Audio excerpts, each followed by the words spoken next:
noite, seguidores da LCA. Sejam todos muito bem-vindos para mais um programa LCA Entrevista. E hoje a gente tem um convidado especial, psicólogo, doutor na área. Rodolfo, boa noite, bem-vindo aqui no nosso programa. Oi, Lilian, boa noite a todos que estão assistindo a gente também. Rodolfo, por favor, se apresente aqui para quem está nos assistindo. Claro. Bom, né, primeiro também agradeço, Lilian, pelo convite, acho que é uma ótima oportunidade para a gente poder conversar, né, com os seguidores e também, assim, da gente poder olhar para a nossa própria história, relembrar um pouco da nossa carreira, sempre é interessante fazer isso.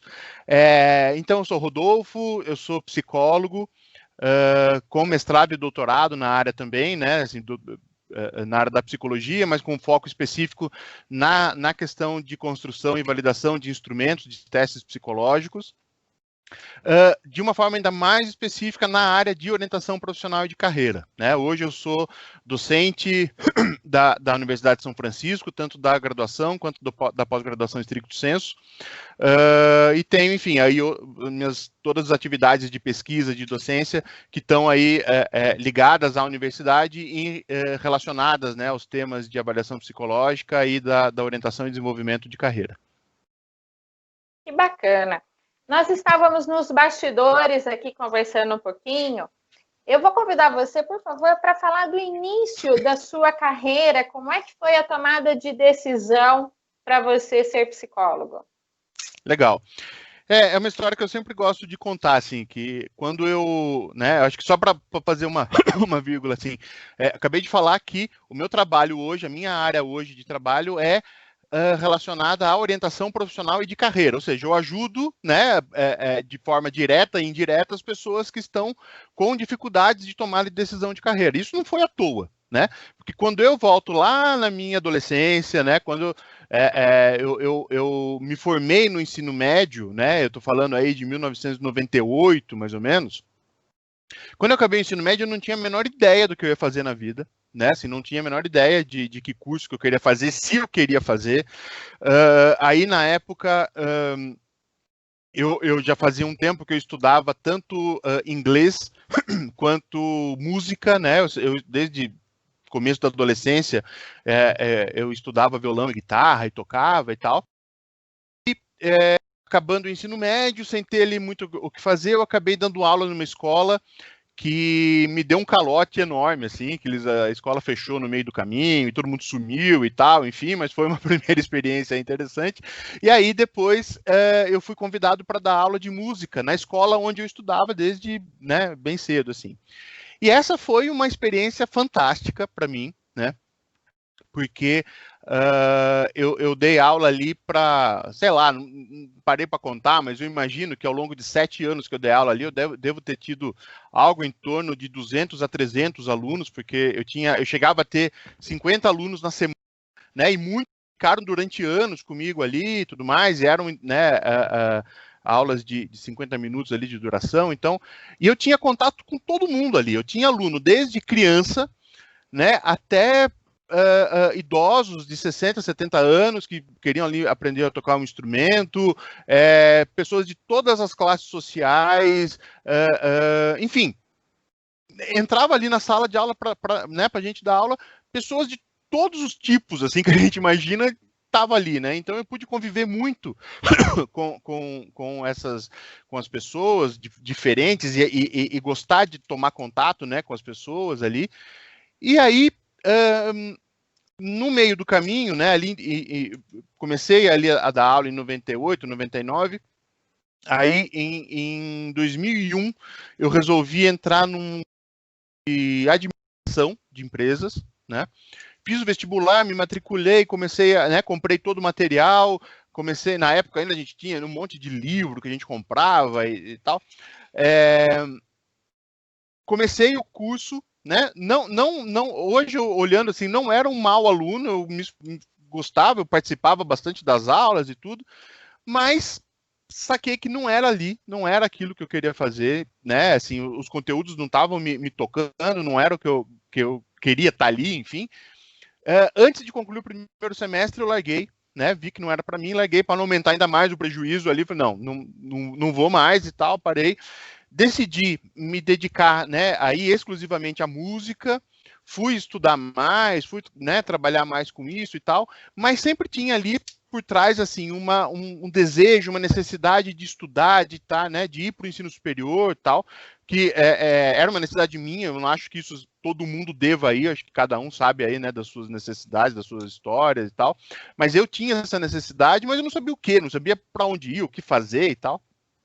Aí um dia, conversando com uma colega lá da escola de música, que ela tinha ali uma função de coordenação, ela tinha uma experiência em psicopedagogia e tal, tinha uma questão de coordenação ali da escola, e aí eu estava comentando com ela sobre alguns casos de alguns alunos que tinham algumas dificuldades de aprendizagem, que tinha, né, alguns aspectos ali que estavam dificultando o desenvolvimento desses alunos. Até que ali pelas tantas, isso a gente está falando de 2003, né? Assim, só para não perder a linha histórica aí. A linha do tempo. A linha do tempo, no finalzinho ali, já era mais para o final de 2003, ela, no meio da conversa, ela virou para mim e falou assim: Rodolfo, você já pensou em fazer psicologia? Aí sabe quando dá aquele, né? Você entra meio que em choque, assim, e tal, Eu falei, olha, pensar eu até já pensei, mas nunca levei isso muito a sério e tal, não sei o que. Daí ela falou, você deveria pensar, né? Bom, aquilo me colocou, né, claro, assim, fiquei meio conturbado com aquilo, pensando muito nisso naqueles dias. Fui pesquisar, fui olhar e tal. E ali eu morava em Bragança Paulista e a Universidade de São Francisco tinha o curso de psicologia em Itatiba, na época, que é cidades próximas ali. Fui atrás da informação, liguei lá na universidade, o vestibular ainda estava aberto e tal. Bom, resumindo, entrei no curso, né? No comecinho de 2004, eu entrei em fevereiro de 2004, começaram as aulas. E aí, assim, na terceira semana de aula, né, convivendo ali na universidade, com os professores, com os colegas de outros, né, que já estavam mais veteranos do curso. Ali eu tive a certeza, né, eu já estava com 23 para 24 anos de idade, ali eu tive a certeza que é aqui que eu quero ficar, assim, me achei. O que eu quero ser para o resto da vida é psicólogo, né? E aí também, assim, depois de um tempo, eu fui vendo que a questão da docência também sempre esteve presente na minha vida, né? Então, assim, foram 7 anos dando aula de violão ali, de violão e guitarra, da aula de inglês antes e tal. Então, a coisa da docência, do ensino, sempre esteve muito presente também. E hoje eu tenho essas duas facetas aí, né? Sou psicólogo e sou docente, né, de ensino superior também. Então, são as duas, minhas duas profissões atualmente. Muito bem. A área de administração tentou te pegar, mas não conseguiu. Não conseguiu, não deu certo. Não teve ali não rolou o clima. Tá certo. E a gente sabe que você dava aula de violão e que durante a tua formação acadêmica, né, você era de uma banda que chamava Superide. Saudosa Superide.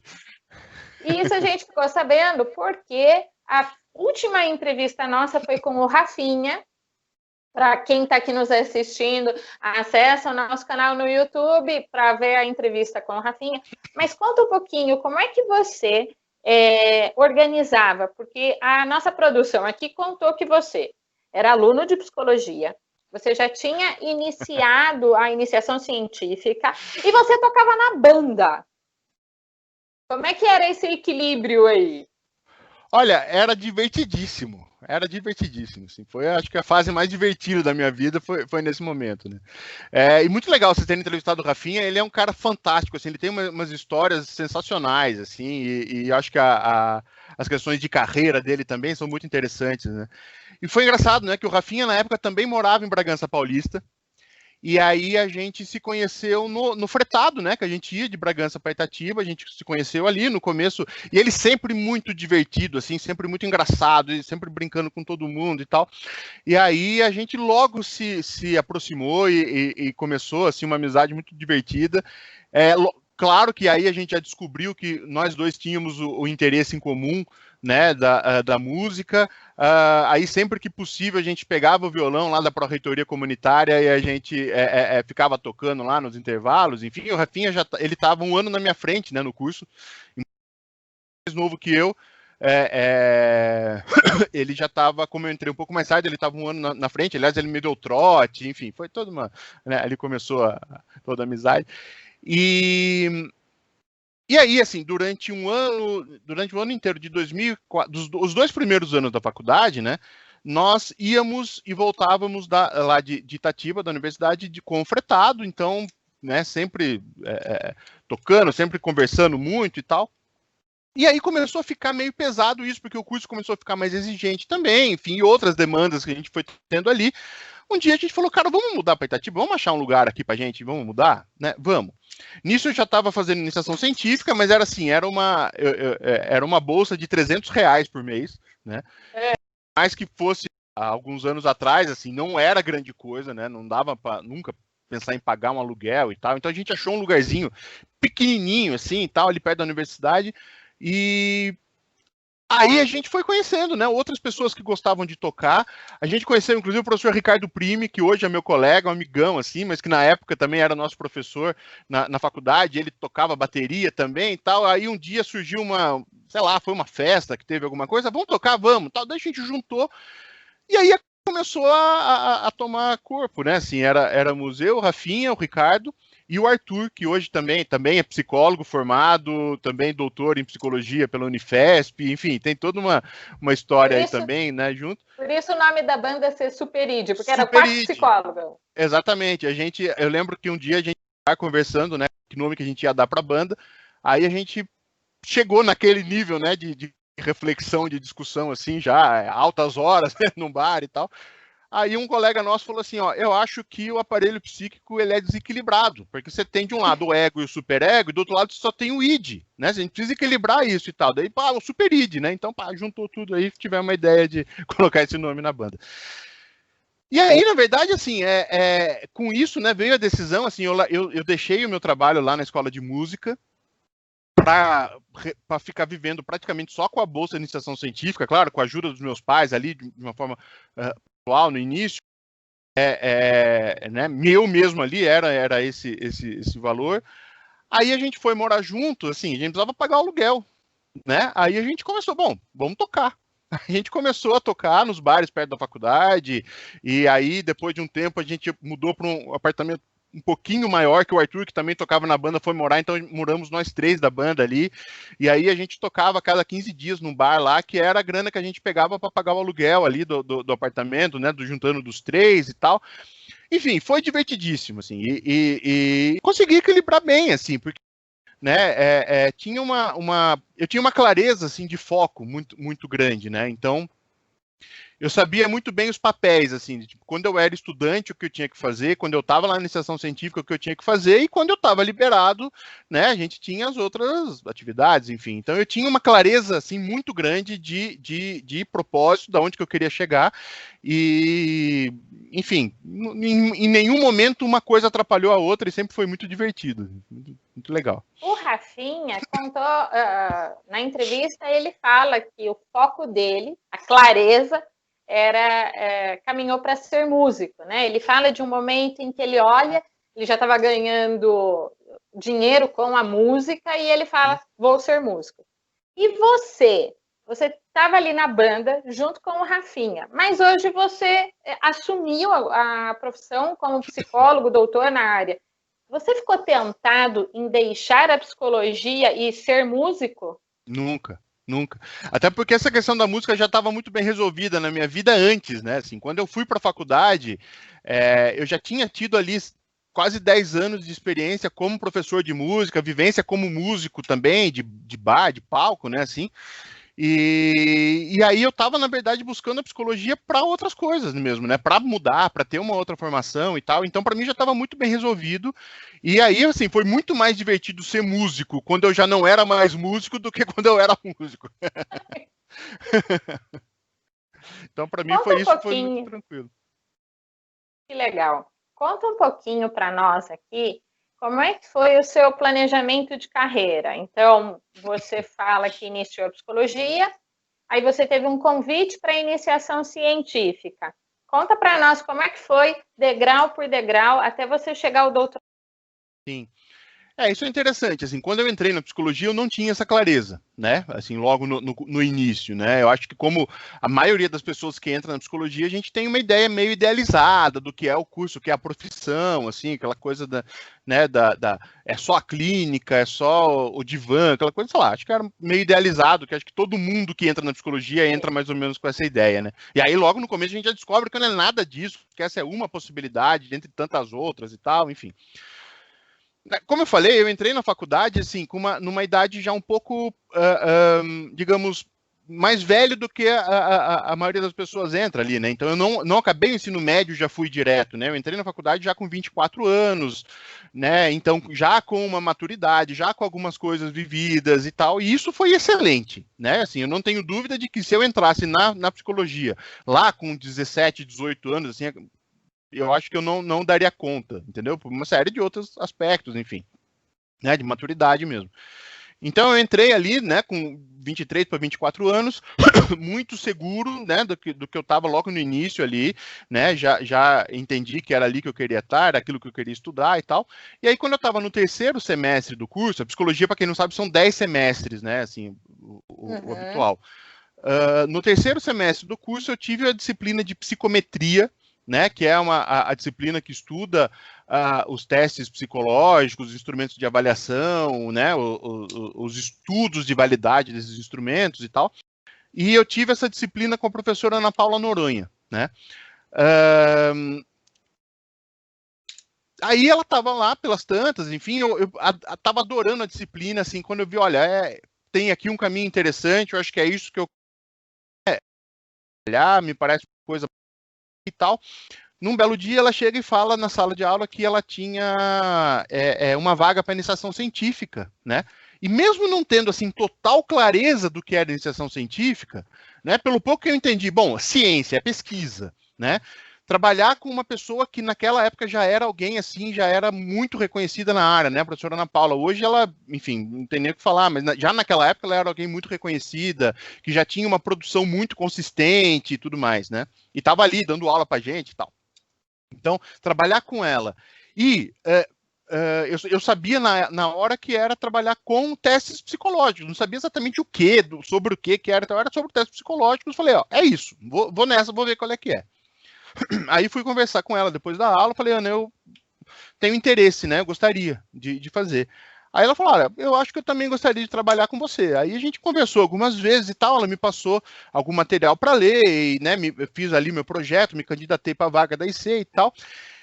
E aí, depois, né, que eu fui descobrir, só depois da primeira conversa com ela, que essa iniciação científica era para trabalhar no desenvolvimento, nela estava construindo um novo teste para avaliação de interesses profissionais, um teste para ser utilizado na área da orientação profissional, que eu não conhecia nada a respeito naquela época. Eu comecei a conhecer a partir da iniciação científica e ali juntou a fome com a vontade de comer, né? Assim, a partir dali, né, em pouco tempo, eu tive uma clareza muito grande de que o que eu quero para minha vida é isso, eu quero, né, me concentrar nisso, eu quero ser pesquisador. Para ser pesquisador docente, eu preciso fazer mestrado e doutorado, né? Para chegar bem lá, o caminho é iniciação científica, então é esse caminho que eu vou tomar, né? E o que eu quero estudar é avaliação, são os processos de avaliação, é a construção de instrumentos de avaliação para o campo da orientação profissional de carreira. E tudo fechou, né? Assim, tudo fez sentido, porque eu já tinha essa questão particular, né, na minha própria história, de que eu tinha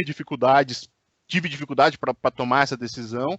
Então, tudo fez sentido ali de tipo, olha, é aqui, né? Tô no caminho certo, é esse lugar que eu quero estar. Enfim, e aí tudo funcionou bem, tudo caminhou bem. E foi esse o plano, né? Eu me lembro uma vez, eu estava aí já no final do curso, eu já tinha feito, sei lá, 2 ou 3 anos de iniciação científica, assim. Eu me lembro um dia que eu parei para fazer de fazer exatamente essa reflexão, né? Qual que é qual que eu quero que seja o projeto de pesquisa da minha vida, assim, o que eu quero fazer daqui para frente, qual é a área que eu quero investir e tal. E eu me lembro que eu fiz esse plano, discuti com a Ana, discuti com alguns colegas e tal. Isso eu devia estar, sei lá, no 4º ano do curso. E esse projeto foi algo que me deu um direcionamento assim, ao longo do meu mestrado, ao longo do meu doutorado, e até hoje ainda eu penso nesse projeto, quando eu estava lá no final da graduação, né, ele de alguma forma ainda está me guiando assim, nas decisões, nas escolhas, nos projetos de pesquisa que eu tenho trabalhado e tal, porque foi, enfim, uma identificação, é claro que não é nada rígido, né, não é nada fixo e tal, mas que ajuda a gente a ter essa clareza, né, de planejamento. Legal. E quando você fala do planejamento de carreira, o que você pode destacar do teu planejamento, uma peça-chave, né? Quando você fala, olha, não é rígido, mas é algo que te dá um norte muito claro. Qual é a peça-chave desse planejamento seu? A peça-chave foi eu ter percebido logo que o que eu queria trabalhar, o que eu queria pesquisar, era com avaliação psicológica em orientação profissional de carreira, né? E isso são áreas que são não necessariamente juntas, em áreas independentes, mas que muito cedo eu tive essa clareza, né? De que era esse o caminho que eu queria tomar, e a partir desse momento todo esse planejamento foi feito de uma forma muito, muito fácil, assim, e isso tem sido um valor que eu tenho perseguido, que eu tenho corrido atrás, que eu tenho feito, né, nas diferentes áreas de atuação, nos diferentes campos, enfim. No seu planejamento, o que você pode destacar de um momento difícil que testou você, se você realmente ia seguir? Algum perrengue que você tenha passado? Algum conflito? O que você pode dizer que aqui eu fui testado?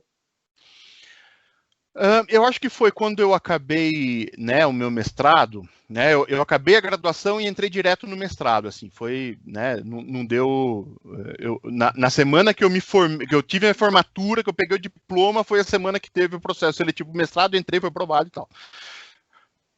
Logo que acabou o mestrado, né, na mesma semana que eu defendi o meu mestrado, eu recebi um convite da universidade para assumir algumas aulas, né, e eu recebi um convite para trabalhar no departamento de pesquisa da Casa do Psicólogo, que é a antiga editora de testes, né, que a gente tinha aqui no Brasil, agora é a Pearson. E aí, nesse momento, assim, era uma possibilidade de eu, né, ali eu já tinha 28 anos de idade, olha que interessante isso, né, até então, eu nunca tinha tido carteira assinada na minha vida, e isso era uma coisa que pesava para mim, sabe? Era uma coisa que tinha um significado ruim, assim, para mim, né? E aí, de repente, na mesma semana, eu tive a oportunidade de trabalhar em 2 lugares, assim, que seriam, né, com 2 registros em carteira e tal, então isso foi uma coisa que, tipo, é simbólico, né, enfim, assim, mas que foi interessante, né? Mas que isso me fez ter que tomar a decisão de não continuar o doutorado, né, já imediatamente. Então eu dei uma pausa de um ano e pouquinho, né, nesse período, e aí algumas pessoas me falaram assim, olha, né, algumas pessoas muito importantes, assim, uma delas a professora Ana Paula, que foi até hoje é minha colega, é minha madrinha de casamento, mas é uma grande amiga, assim, mas e que foi minha orientadora durante todo o meu percurso acadêmico. Ela falou, olha, eu entendo a sua decisão, eu acho que isso é importante, isso que você está querendo fazer, mas presta atenção para não ficar tomado, né, por todas as tarefas do mundo, né, ali do trabalho, e não onde você está entrando, e de repente você não conseguir voltar mais pro doutorado, né? E isso, de fato, assim, em alguns momentos eu percebia que eu ficava pensando, nossa, como é que eu vou fazer isso, né? Como é que eu vou continuar dando aula, trabalhando aqui e fazer o doutorado? Simplesmente não cabia, né? Então, e ali, em algum momento, eu cheguei não a pensar em não fazer o doutorado, mas eu vi que seria algo difícil naquele momento fazer, né? E aí, em algum momento, eu tive que tomar a decisão que eu deixei esse trabalho lá na Casa do Psicólogo e foquei exclusivamente na tive ali um aumento de carga horária também e tal, então que eu consegui tocar as coisas bem por aí, e aí voltei para o doutorado, né, tive aí já por ser já docente da universidade também da graduação, eu tive a bolsa da própria universidade, então não precisei me preocupar com isso, e aí correu tudo bem, assim, mas teve ali um período em que, embora eu não tivesse pensado seriamente em não fazer o doutorado, mas por conta de todas as demandas que eu vi que talvez ficasse difícil ali de fazer naquela situação. Aí tive que tomar a decisão. Tá certo. Quando você olha para a sua carreira, né? Que competências que você pode ressaltar, valores que foram fundamentais para esse seu histórico profissional? Olha, eu olhando, né, assim, para minha carreira, é claro que, assim, você não chega em lugar nenhum, né, numa carreira, se você não vai longe numa carreira, se você não tiver as competências técnicas muito bem desenvolvidas. Né? Óbvio. Então, se eu estou trabalhando com construção de instrumentos, assim, eu tenho que saber sobre psicometria, que se eu não souber sobre psicometria, se eu não souber sobre estatística, eu não vou sair do lugar. Então, assim, eu tenho que ter a competência técnica básica, pelo menos, para poder, né, caminhar um pouco.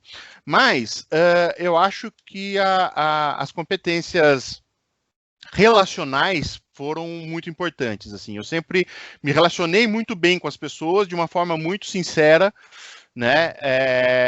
Porque assim, se relacionar pessoas não quer dizer, assim, aliás, não tem nada a ver com ser puxa-saco ou ficar, né? Enfim, mas é de saber conversar com as pessoas, né? Independente de quem é a pessoa que você está falando, de saber conversar de uma forma tranquila, de saber expor as suas ideias de uma forma clara, né? Eu acho que isso essas competências relacionais, eu acho que foram as que mais importaram aí para mim, as que mais me ajudaram a chegar mais longe. Mas, de novo, é lógico que também ser só bom no contato com as pessoas e você não desenvolver competência técnica, você não vai sair do lugar. Né? Então, eu acho que eu consegui equilibrar bem essas duas coisas. Assim. Que bacana. Hoje, você pode compartilhar com a gente do seu mestrado, doutorado sendo aplicado no mercado? Sim. Por exemplo, um instrumento, né, de avaliação que eu comecei a desenvolver ele ainda lá na iniciação científica, comecei a trabalhar com ele, depois no mestrado eu voltei a trabalhar com esse instrumento, né, aí depois continuei trabalhando com ele e tal, a escala de alta eficácia para escolha profissional, é um instrumento que eu e a professora Ana Paula desenvolvemos e hoje ela está no mercado, está sendo comercializada e as pessoas podem utilizar na prática, né, da orientação e tal. Teve um outro instrumento também, que aí ele não teve nada a ver não foi diretamente fruto do mestrado e doutorado, mas foi dos meus projetos de pesquisa e tal, que também é um instrumento que é uma escala de motivos para evasão do ensino superior, né, que também ela está aí no mercado e é comercializada pela editora Rograph, né? Além de outras situações de consultoria, né? Recentemente eu fiz um projeto, né, grande com o Instituto Ayrton Senna, né? De um trabalho que tende aí a ter um impacto grande, né? Na sociedade de forma geral e tal. Então é um trabalho, né? Que não é diretamente fruto do meu mestrado, do meu doutorado, mas que faz parte das competências que eu desenvolvi ao longo desse trabalho e da minha carreira como pesquisador, né? Que bacana, a gente deixa aqui a mensagem que o mestrado e o doutorado te dão base para atuar como docente e também alimentam o mercado. Você vê todo o seu estudo sendo aplicado. É isso mesmo. Bacana. E a gente falava, né, um pouco antes aqui. Quem faz mestrado e doutorado, é claro que, em geral, essas pessoas têm uma intenção de estar na carreira acadêmica, de pesquisador, de docente e tal. Mas não é a única possibilidade, né? Assim, quando a gente faz mestrado e doutorado, a gente está trabalhando com inovação, a gente está trabalhando com... o que mais a gente desenvolve é saber identificar um problema e saber propor uma solução para aquele problema. Né? É isso que a gente faz com a pesquisa. E são profissionais que essas competências, essas habilidades são muito importantes para o mundo, né? Para o mundo real, assim, para a prática, enfim. É isso. Rodolfo, aqui no final do nosso bate-papo, e a pergunta que fecha o bate-papo é a dica de ouro. Então, eu peço, por favor, que você compartilhe com os nossos seguidores a dica de ouro, algo que para você fez muito sentido na sua carreira e que pode inspirar quem está aqui nos assistindo. Legal. A minha dica de ouro, né, assim, é claro que essa coisa de dica, ela sempre a gente tem que considerar assim um pouco com calma, porque alguma coisa que serviu para mim não necessariamente serve para todo mundo, enfim, mas acho que uma coisa que serve para mim e que eu tento passar isso, inclusive, muito para os meus alunos ao longo da carreira você vai precisar tomar decisões, algumas decisões pequenas, algumas decisões enormes, né? E não tem coisa melhor para tomar decisão do que você estar bem informado. Você precisa ter informações sobre aquilo. Então, desde qual universidade que você vai estudar, onde você vai fazer uma pós-graduação, né? Antes,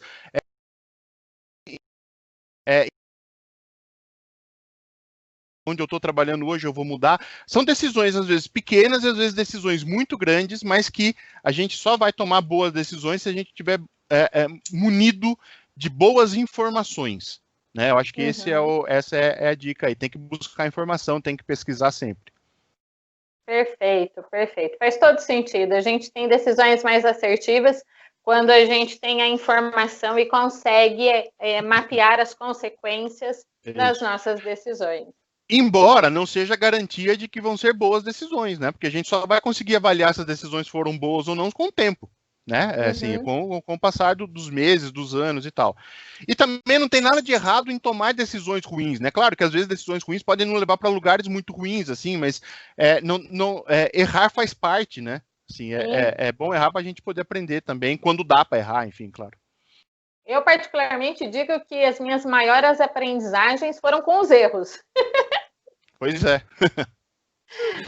As lições que eu tive maiores aprendizagens foram com os meus erros. Né? Acertar é uma delícia, mas a gente também tira proveito dos erros. Também tira, com certeza. Rodolfo, eu agradeço imensamente o seu tempo aqui com a gente, a sua disponibilidade de compartilhar toda a tua vivência, podendo inspirar outras pessoas. Para quem está aqui nos assistindo, nós vamos deixar o endereço do Instagram do Rodolfo, para que quem quer saber mais sobre esse universo da psicologia pode entrar em contato com o Rodolfo também. Muitíssimo obrigada, Rodolfo. Eu que agradeço pela oportunidade, né, de falar com você, Lilian, com o pessoal que acompanha aí seu programa, e também de reviver um pouco, né, minha própria história, que sempre é muito legal de fazer isso. Obrigado. Obrigada, até mais.